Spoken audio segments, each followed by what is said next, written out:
तो तरुण पिढी भरकट होऊ नये किंवा दिशाहीन होऊ नये यासाठी तुम्ही आणि मी किती प्रयत्न केले. बरोबर. म्हणजे आमचा इतिहास आम्हाला काय सांगतोय, सोळावरी धोक्याचं नाही, सोळावरी मोक्याचं आहे. माझा पोरगा उमऱ्याच्या बाहेर गेला तर तो पुन्हा उमऱ्याच्या आतमध्ये येताना एखादं व्यसन न करता येईल का, एखादा गुन्हा न करता येईल का, याची चिंता मला लागते. संचय करा तुम्ही, कोणाला काही पुरलेलं नाही आयुष्यामध्ये. उत्पन्न मर्यादित आहे. तुकोबारांचं एक अभंग आहे, जोडवण्या धन उत्तम व्यवहार आहे, उदास विचारी विचकरी.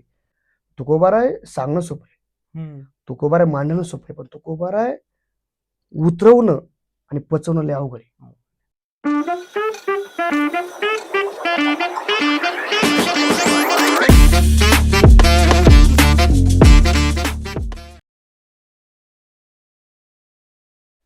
रामकृष्ण हरी. आज मुद्दाम रामकृष्ण हरी म्हटलोय कारण आजचा पॉडकास्ट आपला जो आहे तो आध्यात्मिक विषयाला अनुसरूनच असणार आहे. याच्यासोबतच आपण अध्यात्म प्लस तरुणांचे जे प्रश्न आहेत, तरुणांना आजकाल डिप्रेशन, टेन्शन, त्यांचे फाशीचे प्रमाण वाढतात आहे, याच्याबद्दल आज चर्चा करणार आहोत. याच्यासाठी चर्चा करण्यासाठी आज आपल्याकडे व्यक्तीही असाच आहे की ज्याची अध्यात्माची खूप अभ्यास पण आहे आणि अनुभव देखील आहे. तर आज आपल्यासोबत आहेत जगद्गुरू तुकोबाराय विचार प्रबोधिनी ट्रस्ट महाराष्ट्र राज्याचे संस्थापक अध्यक्ष, गाथाप्रेमी, हरिभक्त परायण दत्ता महाराज दोने पाटील. महाराज रामकृष्ण हरी. रामकृष्ण हरी. जय तुकोबाराय, जय शिवराय. तर माझा पहिला प्रश्न असा आहे की तुमचं जे बालपण आहे ते कुठे गेलं नक्की? मोसेखोरे, मुळशी तालुका. ओके. म्हणजे आताची आपण लवासा सिटी म्हणतो. लवासा सिटी पासून पुढे 10 किलोमीटर गडले म्हणून माझं गाव आहे. ओके. तर 4 जुलै 1994 ला माझा जन्म झाला. अत्यंत दुर्गम परिस्थिती, म्हणजे आजही माझ्या गावामध्ये पक्का रस्ता नाहीये. आता काही लोक करतायत. 2011 साली लाईट गेली. मी 6वा नंबर. आम्ही सख्खे 7 भावंड आहोत. मोठे भाऊ, त्यानंतर 4 बहिणी, त्यानंतर आम्ही 2 जण. असा आमचा परिवार आहे. आणि जिल्हा परिषद शाळेमध्ये शिक्षण झालं. ओके. मग तेच अध्यात्माची आवड, आता तुमचं जे शिक्षण होतं ते गावाकडे झालं, मग तिथून तुमची अध्यात्माकडे वाटचाल कशी सुरू झाली? मी दुसरीला होतो, मला आठवतंय. आमच्या बाजूच्या गावामध्ये तीर्थक्षेत्र धामणोळा आहे. तिथे संत सोमाजी बाबांची संजीवन समाधी सपत्नीक, आणि तिथे अखंड हरिनाम सप्ताह होतो वसंत पंचमी ते माघशुद्ध दशमी. तिथे मी पहिल्यांदा कीर्तनामध्ये चाल गायली होती दुसरीत असताना. आणि संप्रदायाबद्दल काय तशी भजनाची आवड, वडिलांना भजनाची आवड आहे, आजी माळकरी वगैरे होती. तोपर्यंत काय म्हणजे असं काय जास्त मोठा काय वारसा लाभलेला नाही. मग भजनाची आवड प्रचंड, म्हणजे रात्री 10 वाजता भजनाला बसलं की सकाळी 4 वाजेपर्यंत जागायचं. मग लोक 3 वाजता एखादा अभंग म्हणाल त्यांना. स्टेज डेअरिंग पहिल्यापासून होती त्यावेळेस. आणि मग मी कीर्तनामध्ये चाल गायली होती. त्यावेळेस मला कोणी बाबा गाथा नाही दिली, ज्ञानेश्वरी दिली नाही, किंवा पुढे सांप्रदायिक आपण कसं गेलं पाहिजे काय अशा पद्धतीने कोणी काय मार्गदर्शन केलं नाही. तर पुढे एकदा अशा हे असायच्या, म्हणजे त्या सप्ताहानंतर गाणी वगैरे म्हणायला लागलो. मी गवळण म्हटली होती. तर ती गवळण म्हणजे क्षेपक आहे का काय काय माहित नव्हतं. मग आधी चल माझ्या गावाला जाऊ, सारी गोकुळ फिरून पाहू, ही गवळण म्हणजे ती तुम्ही कुठेतरी ऐकली ऐकली असेल ती म्हटली. त्यावेळेस मला 1-1 रुपया 2-2 रुपये असे जवळजवळ मला वाटतंय 170 रुपयाचं बक्षीस मिळालं होतं. म्हणजे स्टेज डेअरिंग पहिल्यापासूनच होती. आणि मग ह्या सगळ्या प्रवासामध्ये 4थी पर्यंत गावाला शिक्षण झालं. त्यानंतर मग गावाला शाळा नाही. 5वीला मुंबईला गेलो. 5वीला मुंबईला मोठे बंधू माझे शंकरराव, त्यांच्याकडे गेलो. आई वडिलांना सोडून जावं लागलं वगैरे. मग तिकडे गेल्यानंतर भाऊ बंधूंचं टेलरचं दुकान होतं, टेलरचं दुकान होतं. मग ते कोणीतरी होळीच्या वेळेस आग लावली.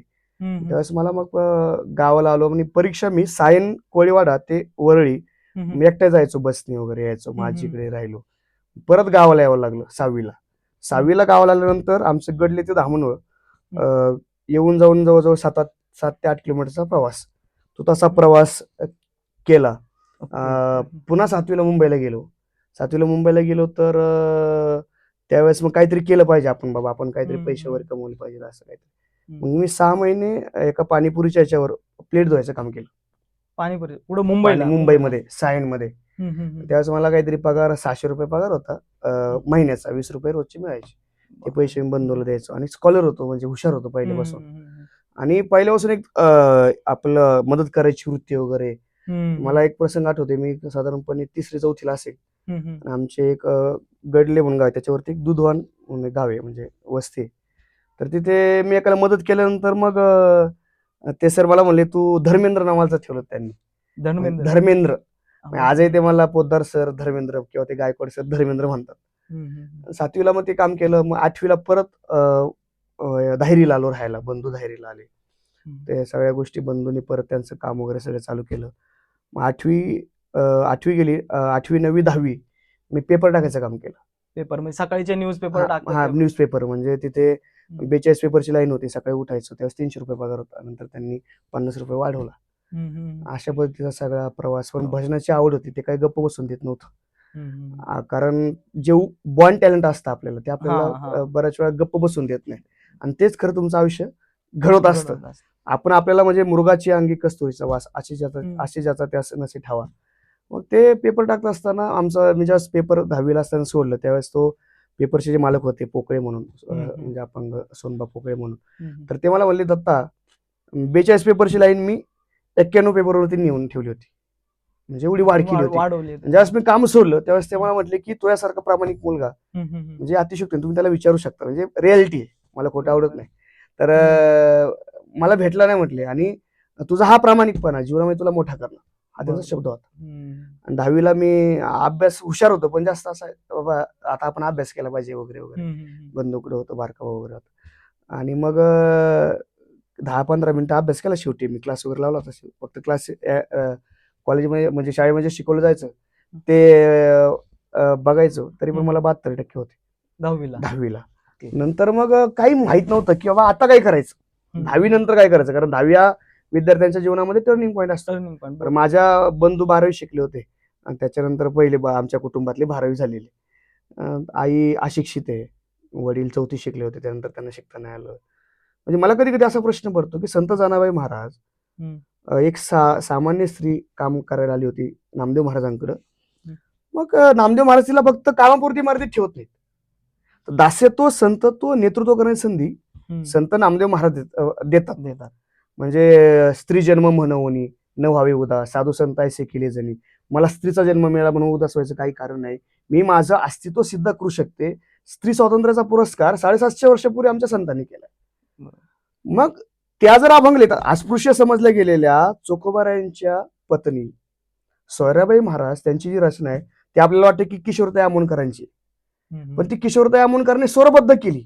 पण रचना कुणाची आहे, तर ती संत चोखोबारा यांची पत्नी सोयराबाई महाराजांची. म्हणजे अवघा रंग एक झाला रंगी रंगला श्रीरंग, मी तू पण गेले वाया पाहता पंढरीच्या राया. म्हणजे एवढे ते शब्द किती सुंदर आहेत. मग त्या जर अभंग लिहितात, आणि माझी आई एवढ्या वर्षानंतर जर अशिक्षित राहिली, तर ही जी शिक्षणाची तरी आहे, यासाठी कोण काम करणार. बरोबर. म्हणजे माझी आई 4 वर्षाची होता तर त्याचे वडील वारले. मधला काळ जर पाहिला तर वडिलांचा काही कारणास्तव काही गोष्टी सहन करावं लागलं, बऱ्याच गोष्टी. मग 10वी नंतर काय करायचं, आर्ट, सायन्स, कॉमर्स हे असतंही मला माहित नव्हतं. भाऊ त्यांच्या कामामध्ये वगैरे बऱ्याच गोष्टी. पण वडिलांची एक इच्छा होती. आई सांगायची, बाबा तुम्हाला हे सहन केलं पाहिजे काही गोष्टी, किंवा तुम्हाला शिकलं पाहिजे, तुम्ही शिकाल तरच टिकाल, ही आईची भूमिका होती. कारण आईने शिक्षण न घेतल्यामुळे काय गोष्टी होतात हे प्रत्यक्ष अनुभवलेलं होतं. म्हणून मग मी आता अनुदानित आणि विनाअनुदानित हेही मला माहित नव्हतं. मग फॉर्म भरला. मग बंधू म्हणले कॉमर्स इंग्लिश घे. कॉमर्स इंग्लिश घेतलं.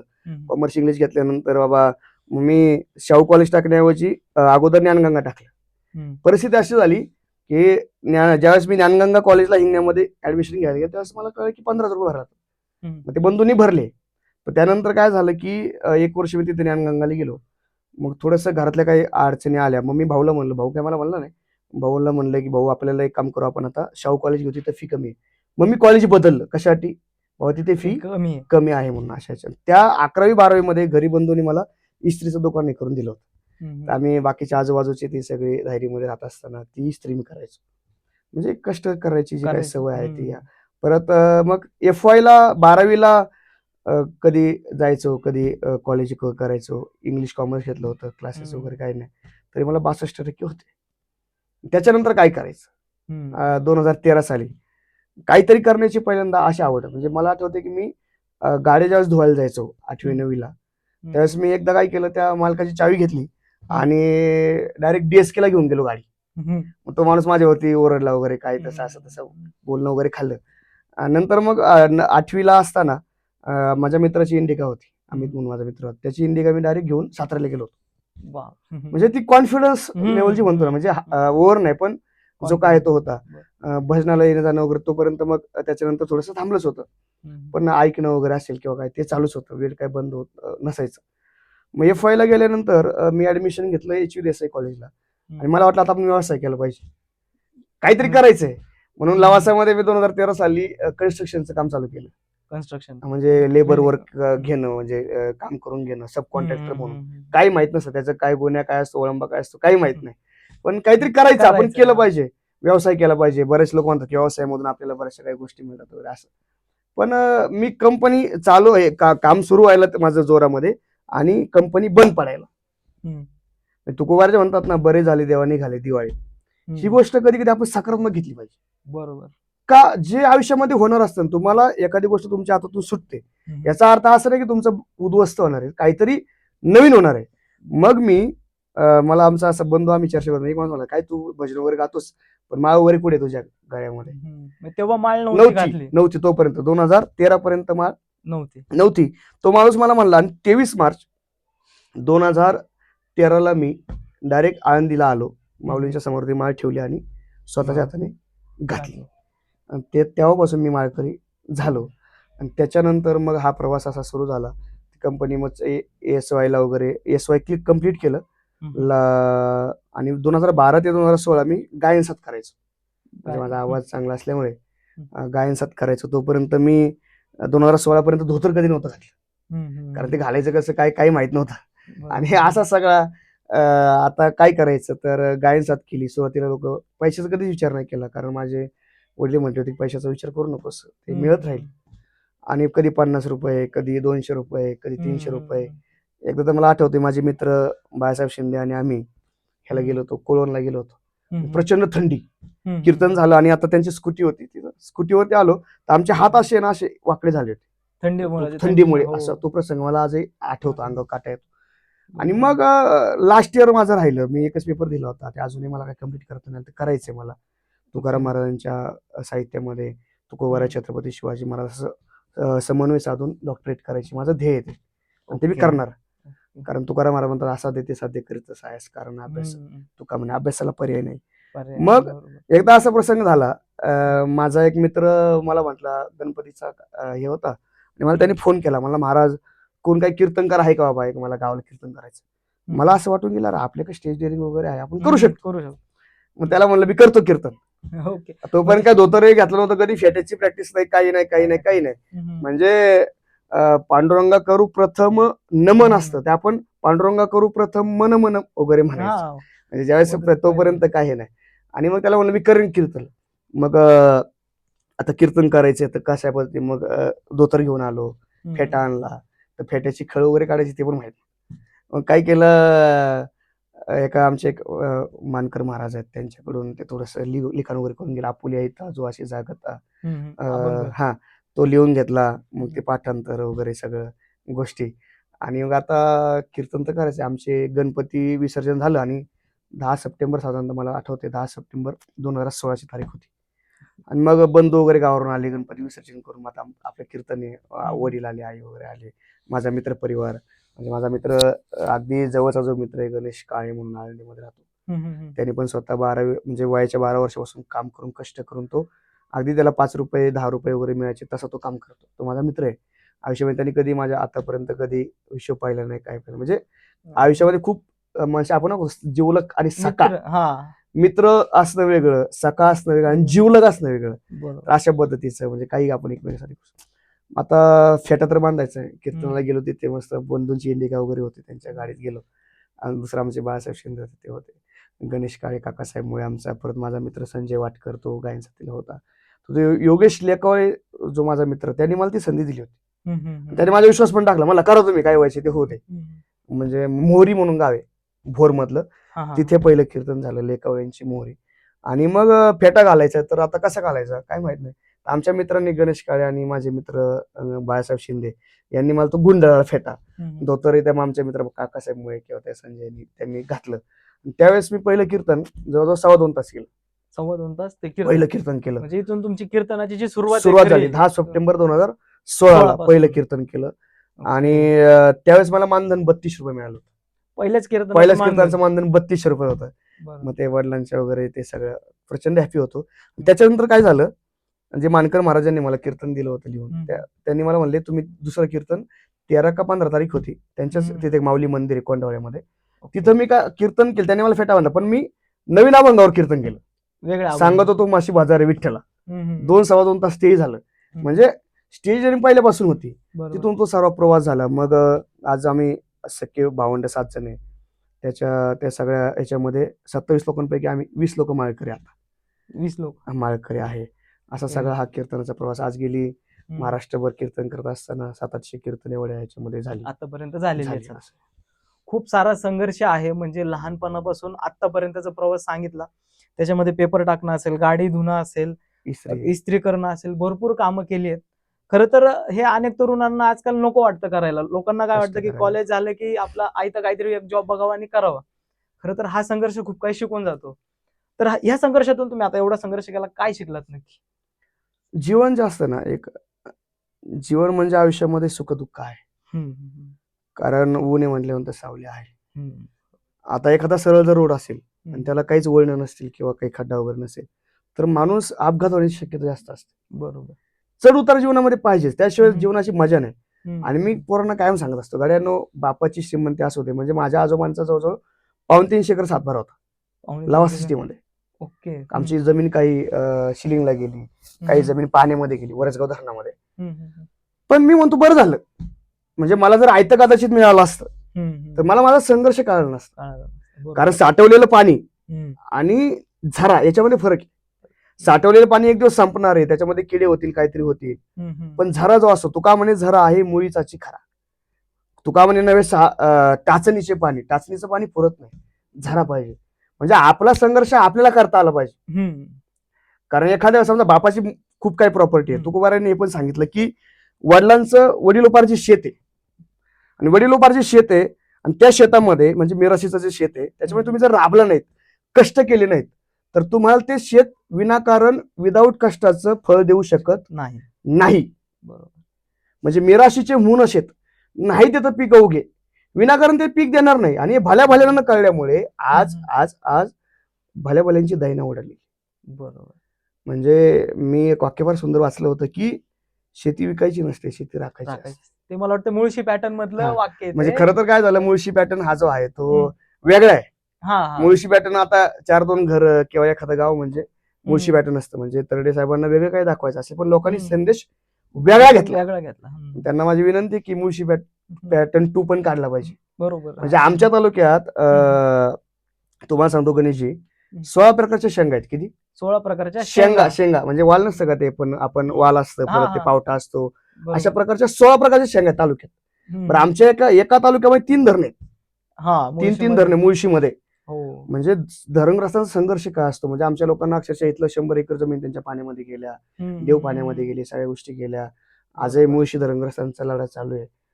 परत खाली तिकडे दौंडला आम्हाला जमीन दिल्या तर तिथे जमिनीला पाणी नाही काही लोकांना किंवा रस्ते नाही. असे प्रचंड ज्यावेळेस आपलं गाव आहे, आपलं गाव असतं. मग ती गावाची जे आजही काही लोक त्या दऱ्याखोऱ्यामध्ये छत्रपती शिवाजी महाराज इथंच का आले याचं काहीतरी कारण असेल ना. म्हणजे स्वराज्य स्थापनेचं पहिलं बलिदान आमच्या भागातून गेले. स्वराज्य स्थापनेचे पहिले सरसेनापती वीरबाजी पासलकर, 65 वर्षाचे बाजी काका, 65 वर्षाचे बाजी काका आणि बाल शिवबाई. त्यांना जर वाटलं असतं काय बाल शिवबाई कशाला आपण त्यांना मदत करायची बाबा, पण त्यांना माहिती होतं छत्रपतींचं वय महत्वाचं नाही, छत्रपतींचा विचार आणि ध्येय महत्वाचं. लक्षात घ्या. त्यांनी ते हिरलं आणि 65 वर्षाचे बाजी काका स्वतःचं बलिदान आणि बलिदानची परंपरा निर्माण करतात. हे आमचं मोसेखोरे 84 मोसेखोरे आपण त्याला म्हणतो. म्हणून मी माझ्या पुढे लावताना 84 मोसेखोरे मुळशी लावतो, कारण हा ऐतिहासिक वारसा आहे. हे आपलं मुळे. म्हणून माझं काय म्हणणं आहे की वाळकऱ्यांचा, कुस्तीगरांचा, पैलवानांचा, शूरवीर मावळ्यांचा पॅटर्न म्हणजे मुळशी. म्हणजे अनेकांनी आमच्या तिथं बलिदान दिले, अनेकांनी तिथं स्वतःचं रक्त सांडले आणि स्वतःच्या त्याग समर्पण केलेले. मग ही गोष्ट जाणत असताना तरुणांनी स्वतः संघर्ष केला पाहिजे. म्हणजे बाबा एक बापाचे खूप काही गोष्टी आहेत म्हणून बापाने कमवलेलं काही विकायचं नसतं. बापाने कमवलेलं काही विकायचं नसतं, तर ते वाढवायचं असतं. मग ती संपत्ती असो की इज्जत असो. बरोबर बरोबर. बापाची खूप श्रीमंती आहे पण लग्न झालं आणि आपण काहीच काम करत नाही. आणि बाप जर एखाद्या दिवशी म्हटला ए तुझं काय रे, माझं आहे, काय होईल अवस्था? बरोबर. म्हणजे काहीच कळणार नाही काय काय करायचं. म्हणजे त्याला काय कळणार, काय बोलणार बायकोसमोर? बायकोने जर इज्जत काढली, ए तुझं काय, सगळं माझं आहे. म्हणजे मी सांगत असतो, पिता की दौलत पर क्या घमंड करते हो, माझा तो तब है जब दौलत अपनी हो और पिता घमंड करे. बरोबर बरोबर. तेव्हा मजा आहे जेव्हा आपली दौलत असून बापाला स्वाभिमान वाटावा. पुत्राचे विजय ते पिता सुखावतच आहे. म्हणजे माझ्या वागण्यामुळे माझ्या बापाला शर्मेने मान खाली घालवायला लागणार नाही आणि माझ्या वागण्यामुळे मला माझ्या पोरासमोर मान खाली घालावी लागणार नाही. ही दोन नीतिमूल्य जर सांभाळली तर आयुष्यामध्ये माझं म्हणणं काय, समाज असा नाही करत, समाजात छोट्या छोट्या गोष्टी करत असतो. की माझ्या मुलासाठी मीच जर आदर्श असेल तर समाज घडायला किती वेळ लागतो? म्हणजे माणसांना विसर हा पडतो की मी माझ्या पोरासाठी काय आदर्श कमवलाय का, किंवा मी माझ्या पोरासाठी आदर्श आहे का. असं सगळं आहे सगळं एकंदरीत. खरंच खूप मोठे आणि मोलाचे विचार आहेत महाराजांचे. ज्यांचे विचार असे आहेत त्यांनी एक ट्रस्ट स्थापन केले, त्याच्या थ्रू हे विचार लोकांपर्यंत पोहोचवायचं काम करणार आहेत. आता आपण त्याच्याकडे जाऊयात. जे तुम्ही ट्रस्ट स्थापन केले त्याच्याबद्दल थोडं सांगा ना, की त्याचं उद्दिष्ट काय आहे, त्याची सुरुवात कशी झाली आणि ते आता तुम्ही जे ध्येय ठेवून चालू केलं होतं तर ते ध्येय पूर्तीस होतंय का? 2022 मला वाटते सप्टेंबर ऑक्टोबर असेल.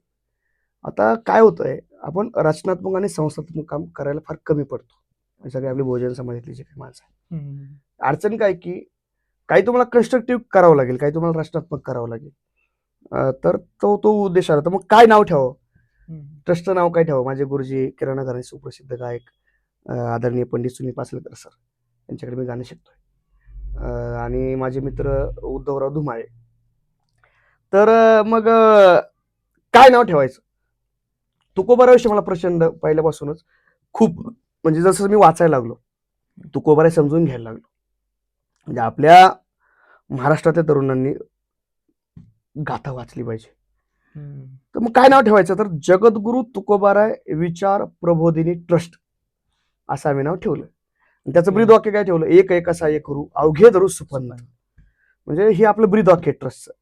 मग ते स्थापना कशी, मग माझे मित्र सचिन मसे यांनी नंबर दिला एक वकिलांचा, खाली म्हणून वकील, त्यांच्याकडून ते माणसं कशी घेतली पाहिजेत, काय घेतली पाहिजे याचा सगळा अभ्यास झाला आणि मग ते ट्रस्ट स्थापन झालं. म्हणजे 6 डिसेंबर 2022ला रितसर आपण पुणे धर्मादाय आयुक्तामध्ये त्याची नोंद केली. आणि मग आता पुढे कसं गेलं पाहिजे. मग अशी अनेक माणसं माझ्या आयुष्यात, म्हणजे मला आनंदाची गोष्ट काय, जशी काही माणसं मला माझी प्रगती व्हावी म्हणून हितचिंतक पुढे आले. ही हितचिंतकाची संख्या जास्त आहे माझ्या आयुष्यामध्ये. ती पाहिजे आणि पाहिजे. म्हणजे तुमचा मित्र खरा कोण असतो, जो तुमच्या ते दोष दाखवतो आणि तुमच्या गुणाचं कौतुक करतो. म्हणजे आपल्याला कधी कधी आपल्याला कळत नाही तुमच्यामध्ये काय पोटेन्शियल आहे, तुमच्यामध्ये कोणत्या क्षमता आहेत. निर्मिती क्षमता प्रत्येकामध्ये असते. म्हणजे लहान बाळ जे असतं आपण त्याला कधी म्हणत नाही की तो वाईट आहे. जशी त्याची संगत, जसं त्याचा विचार, तसा तो घडत जातो. विचारा वाचून न पाविजे समाधान. मग ट्रस्टने आपण आता उपक्रम सुरू केले. म्हणजे आपण दर महिन्याच्या दुसऱ्या रविवारी श्री क्षेत्र देहूची वारी चालू केली. ओके. कुठून ते कुठपर्यंत असते ती वारी? म्हणजे ते कसं केलं की आपल्या बसने, आपण खाजगी बसने किंवा खाजगी वाहनाने सकाळी 9:30 वाजता तुकोबारांच्या तिथे महाद्वाराजवळ यायचं. म्हणजे महाद्वार आहे. म्हणजे तुकाराम महाराजांचं. मग तिथे आल्यानंतर आपण मुख्य मंदिर प्रदक्षिणा करतो. ओके. आणि नगर प्रदक्षिणा पण कधी कधी करतो. त्याच्यानंतर मग वाजत टाळ मृदंग वगैरे, आयटीतली काही मुलं वगैरे असतात. आयटी म्हणजे आता जे तरुण तरुण पोरांवर जास्त फोकस माझा, कारण की ज्याला खरी गरज आहे त्याच्यावरती काम केलं पाहिजे. की बा आज तरुणाईची जर पाहिली अवस्था सगळी, तर दिशाहीन वगैरे सगळ्या गोष्टी आपण म्हणतो. बऱ्याच वेळा काय होतं की तरुण पिढी संप्रदायाकडे येत नाही, तरुण पिढीची वातावत झाली, तरुण पिढी आता भरकटली. तर मग मला कधी कधी प्रश्न पडतो, तरुण पिढी भरकट होऊ नये किंवा दिशाहीन होऊ नये यासाठी तुम्ही आणि मी किती प्रयत्न केले. बरोबर. योगदान नसेल आणि आपण जर बोलत असेल तर उपयोग नाही ना. नुसतीच आपण योगदान दिलं पाहिजे की त्यांना काहीतरी आकार देण्यासाठी आपण त्यांच्यापर्यंत पोहोचतोय का. आपण न पोचल्यामुळे नाही ती लोक पोचली आणि त्यांनी माथा भडकवला तरुणाईचा. विविध प्रकारे तुम्ही पाहता समाजामध्ये विविध प्रकारे माथा भडकवण्याचं काम चालू आहे. माथा भडकवून स्वतःची पोळी भाजण्याचं काम सुरू आहे. तुम्हाला तर माहिती आहे कशा पद्धतीने माथा भडकवतात, तुम्ही वाचताय किंवा लोकांना कळतंय आपल्याला काय म्हणायचंय. रोज बातम्यांमध्ये तर ते दिसतंय वाचतंय की आज माझं काय म्हणणं आहे की आपण न पोचल्यामुळे आणि आज तरुण ही देशाची संपत्ती. तरणा भाग्यवंत नटी हरी कीर्तनात धन्य जगी तोची एक हरी रंगेनाचे. म्हणजे 16 वर्ष धोक्याचं नाहीये, 16 वर्ष मोक्याचं आहे. 16 वर्ष मोक्याचं आहे. तर 16 वर्ष धोक्याचं नाही तर 16 ज्ञानोबारायांनी ज्ञानेश्वरी लिहिली वय वर्ष 16. छत्रपती शिवाजी महाराजांनी याच मावळामध्ये 12 मावळामध्ये मुठभर मावळ्यांच्या साथीने शपथ घेतलेल्या रायरेश्वरावरती वय वर्ष 15 ते 16. म्हणजे आमचा इतिहास आम्हाला काय सांगतोय, 16 वर्ष धोक्याचं नाही, 16 वर्ष मोक्याचं आहे. छत्रपती संभाजी महाराज वयाच्या 32 पर्यंत नायिका वेद, 7 शतक, नखशिख आणि बुधभूषण हे 4 ग्रंथ लिहितात. म्हणजे बुद्धिमत्तेचा सर्वोच्च मानबिंदू. आपण ती गोष्ट त्यांच्याकडून शिकणार आहे की नाही, हा पण प्रश्न आपण स्वतःला विचारला पाहिजे. म्हणून मग तरुणांनी संप्रदायाकडे आलं पाहिजे. त्यांना तुकाराम महाराजांची प्राथमिक ओळख झाली पाहिजे. त्यांना गाथा काय हे कळालं पाहिजे. आता बऱ्याच वेळा तरुणांनी असं पण केलं असू शकतं की बाबा आपलं काही काम नाहीये, ज्यांची रिटायरमेंट झाली, निवृत्ती झाली, त्यांचा हा विषय आपला याच्याशी काही संबंध नाहीये. पण असं करून नाही चालणार. माळ घालू नका हा भाग पुढचा आहे.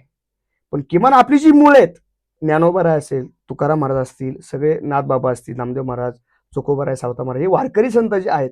वारकरी संत कोणाला म्हणतात?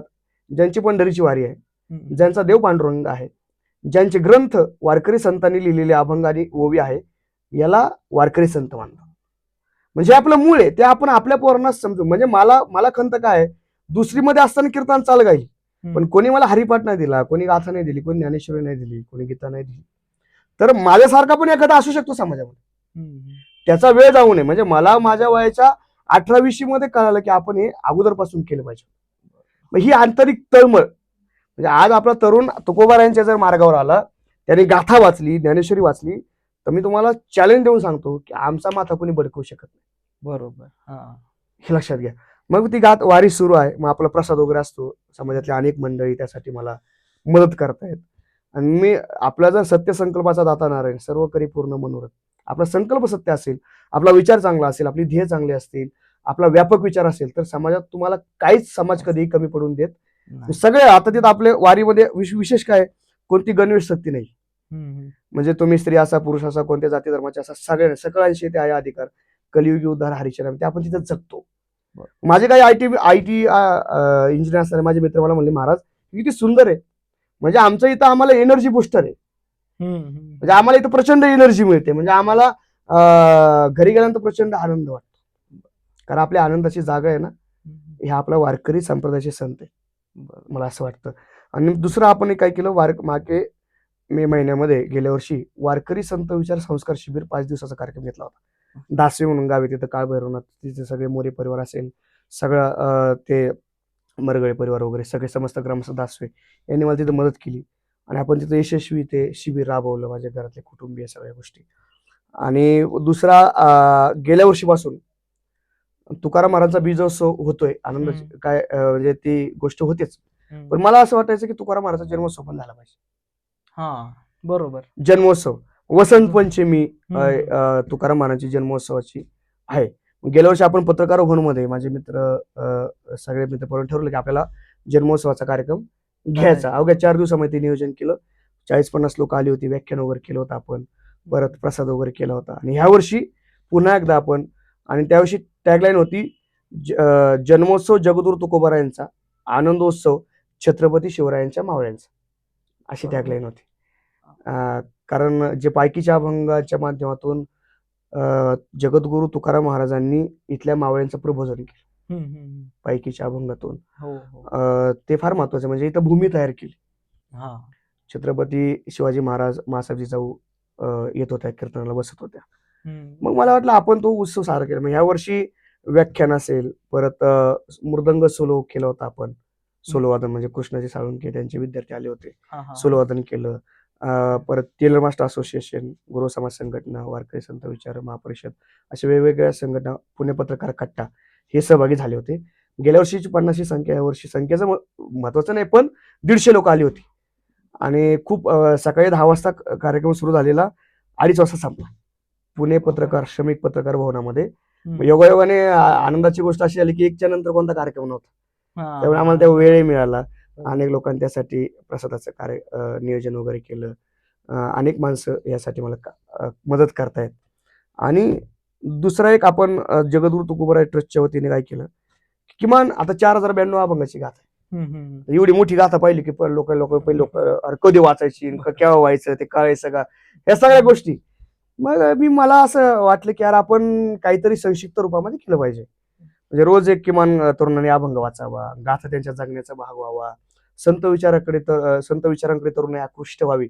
यासाठी मग काय केलं मी, माझे महाराष्ट्रातले काही लेखक, आपण पत्रकार असतील त्याच्यामध्ये, कोणी वकील होते, कोणी कीर्तनकार, कोणी प्रवचनकार, किंवा कोणी शिक्षक प्राध्यापक वगैरे, अशा क्षेत्रातले 20 लेखक आपण एकत्रित केले. त्यातल्या 18 लेखकांनी त्यांना आपण अभंग निवडून दिले आम्ही. म्हणजे आजच्या प्रासंगिक तुकाराम महाराज, म्हणजे मला आता जगण्यासंबंध तुकाराम महाराज कसे उपयोगी पडतात. बरोबर. आताच्या ह्याला म्हणजे आता चालू घडामोडी, बाबा तुम्हाला समजा एखादा प्रश्न पडला तर तुम्हाला याचं उत्तर कुठे मिळेल, तर गाथेमध्ये मिळालं पाहिजे. आणि ते तुम्हाला तुमच्या भाषेमध्ये कळालं पाहिजे. म्हणजे पचेल, रुचेल, पटेल, आपलीशी वाटेल अशी त्याची भाषा आहे. अगदी सामान्य, म्हणजे 10 वर्षाच्या पोरालाही कळालं पाहिजे आणि 80 वर्षाच्या म्हाताऱ्याला पण कळालं पाहिजे, अशी ती भाषा. मग आता अभंग पाठवले आणि काम सुरू झालं. तर 1 लाख गाथांचे भव्य अभियान असं पण त्याला नाव दिलं होतं. अनेक समाजातल्या लोकांनी मला त्यासाठी, म्हणजे समाजातल्या सगळ्याच स्तरातल्या लोकांनी मला मदत केली. मग माझे मित्र प्राध्यापक डॉक्टर ज्ञानेश्वर महाराज भोसले, त्यांना मी संपादक म्हणून सोबत घेतलं. आणि मला वाटलं पण नव्हतं आयुष्यामध्ये कधी असं काय माझ्याकडून काम होईल. कदाचित तुका म्हणे संत सेवा माझ्या पूर्वजांचा ठेवा असेल. माझे आजोबा जरी वारकरी नव्हते, पण त्यांच्या तोंडामध्ये काय विठ्ठल विठ्ठल भजन असायचं. म्हणजे माझ्या आजोबांनी कधी कोणा फसवलं नाही आयुष्यामध्ये, व्यसन कोणतं केलं नाही. आजी माळकरी होती. आणि वडिलांचं पण बाबा काहीतरी आमच्या मुलांनी केलं पाहिजे. मग 2002 सालापासून पूर्ण वडील निर्व्यस्त झाले, पूर्ण 100%. आणि त्यांना पण भजनाची आवड होती. मला वाटतं 92 ते 95 साली ते उपसरपंच होते गावचे, वडील, असं सगळं. आणि मग हे मला वाटलं की आपण काहीतरी केलं पाहिजे, म्हणून गाथा नित्य उपासना असं त्या ग्रंथाचं नाव, म्हणजे संपादित ग्रंथाचं नाव गाथा नित्य उपासना हा ग्रंथ साकार आला. ज्ञानार्णव प्रकाशनच्या वतीने आपण ते प्रकाशन देहूमध्ये घेतलं, संत तुकाराम गार्डन मंगल कार्यालयामध्ये. तिथे त्यावेळेस अशोकराव काकडे आय.एस. आले होते, किंवा संभाजी महाराज मोरे तुकाराम महाराजांचे वंशज ते आले होते. तुका आकाश एवढं त्यांचं एक कादंबरी.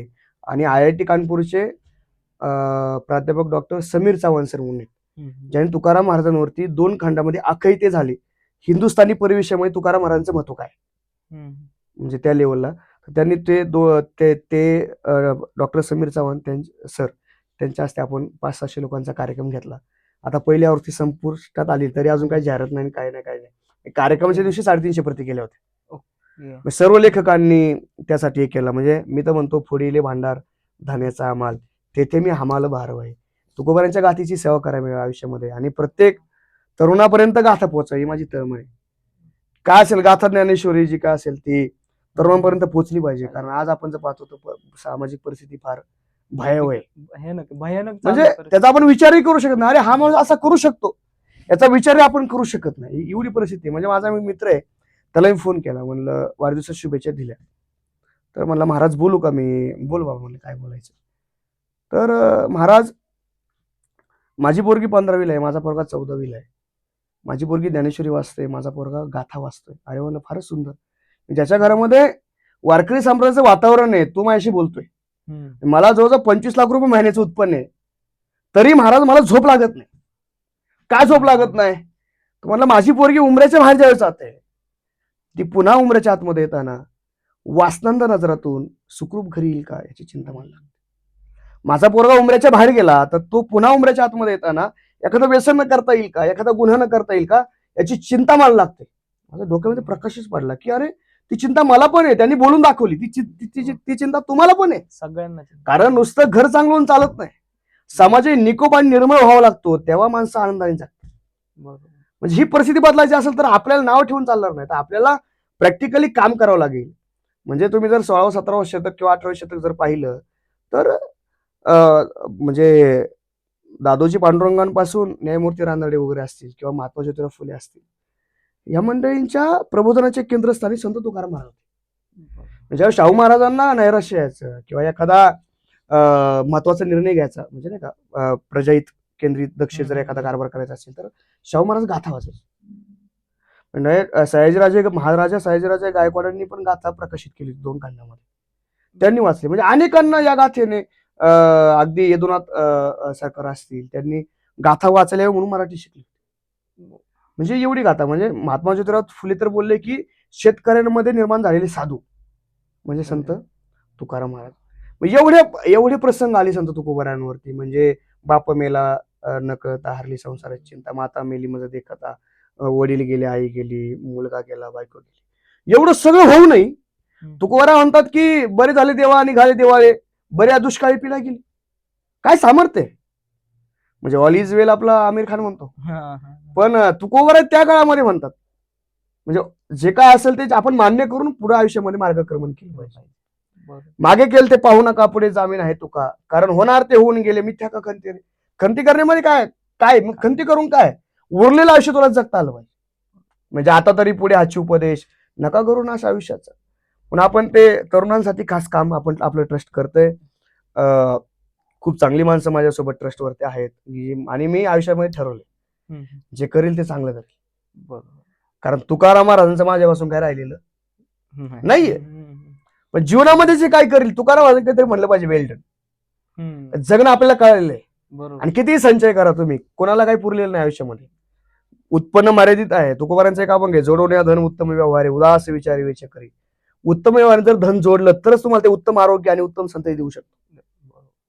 आणि उदास विचारी वेच करी, विचारपूर्वक खर्च केला पाहिजे. नुसतं कमवत नाही राहायचं तर खर्चही करता आला पाहिजे. आणि ह्या अभंगामध्ये तुकाराम महाराजांनी कलियुगाचा जीवन धर्म सांगितलाय. परोपकारी नेने परनिंदा, परस्त्रिया सदा बहिणी माया. सदा शब्द महत्वाचा आहे. सप्तापुरतं नाही, एखाद्या कार्यक्रमापुरतं नाही, भाषणापुरतं नाही, तर कायम परस्त्री आम्हाला परावी येणारी माऊली समान हे आम्हाला कळलं पाहिजे. म्हणजे हाच अभंग जर गणेशजी आपण आपल्या 5 वर्षाच्या मुलाला जर शिकवला तर बलात्कार कसे काय होतील. बरोबर बरोबर. हो हो. नाही होणार ना. नाही होणार. त्याला जर शिकवलं की आपली आई आणि आपली बायको व्यतिरिक्त समाजातल्या काही ज्या स्त्री आहेत त्यांना आपण हा संस्कार रुजवणं काळजी करायची. आज लोकांना काय वाटते, जाऊ दे आपलं चालतंय, कशाला काय प्रवचन कशाला ऐकायची, कीर्तन कशाला ऐकायची. अरे पण संप्रदाय म्हणजे असं काही अलौकिक आणि असं काही वेगळं नाहीये. ज्ञानोबा म्हणतात की अलौकिक न व्हावे लौकिकांप्रती, जयाचे ऐक धड नाही तयाचे परत पुसशी काय. याचं ऐक जीवन धड नाही, त्याचं पारलौकिक जीवन काय विचारायचं. मग संतांनी जन्म ते मृत्यूपर्यंत आपण कसं भान ठेवून वागलं पाहिजे, आपण विचार केला पाहिजे, हे संतांनी जास्त सांगितले. मृत्यूनंतर काय होतं हे कमी सांगितलं. कारण जे आपल्याला अनुभवायला येत नाही ते सांगू नये. नका दंत कथा ते सांगू कोणी, कोरडे ते मानी बोल कोण. अनुभव येते व्हावा साचार. तुला अप्रत्यक्ष अनुभव काय, अनुभव आले अंगात ते या जगात देत असे. म्हणजे अनुभवाचा परमार्थ आणि पाठांतराचा परमार्थ याच्यामध्ये फार मोठं अंतर आहे. तुकोबार आहे त्या काळामध्ये म्हणतात की वेदांचा तो अर्थ आमाशीचा ठावा यरांनी व्हावा भार माता. तुकोबार आहे सांगणं सोपं आहे, तुकोबार आहे मांडणं सोपं आहे, पण तुकोबार आहे उतरवणं आणि पचवणं लय अवघड आहे. आजही आपण जर पाहिलं समाजामध्ये तुकोबार आहे आपल्याला दिसत नाही कुठे, ज्ञानोबा ज्ञानेश्वर दिसत नाही. म्हणून नाहीती लोक येतात आणि जे संत नसतात त्यांना लोक संत म्हणतात आणि अडचणीमध्ये येतात.